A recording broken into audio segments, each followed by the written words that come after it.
নিষিদ্ধ ঘোষিত আসলে কথাটা ঠিক না। আমরা টেকনিক্যালি যদি বলি, কার্যক্রম নিষিদ্ধ আওয়ামী লীগের নেতাকর্মীদের মাঠে নামার নৈতিক সাহস নেই বলে মন্তব্য করেছেন প্রধানমন্ত্রীর তথ্য ও সম্প্রচার বিষয়ক উপদেষ্টা জাহেদুর রহমান। মঙ্গলবার রাজধানীতে এক সংবাদ সম্মেলনে তিনি এ মন্তব্য করেন।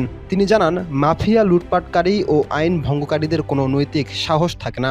দেশের মানুষের ডিমনেশিয়া না হওয়া পর্যন্ত আওয়ামী লীগ আর বড় গলায় কথা বলতে পারবে না বলেও তিনি মন্তব্য করেন। তবে দলটির প্রচুর অর্থ থাকায় তারা অর্থের বিনিময়ে ছোটখাটো নাশকতা ঘটাতে পারে বলে সরকার সম্পূর্ণ সতর্ক অবস্থানে রয়েছে। উপদেষ্টা স্পষ্ট করে বলেন, যেহেতু আওয়ামী লীগের কার্যক্রম নিষিদ্ধ রয়েছে, তাই তারা কোনো কর্মসূচি নিয়ে মাঠে নামলে তা সরাসরি আইন ভঙ্গের শামিল হবে এবং সরকার স্বাভাবিকভাবেই ব্যবস্থা নেবে।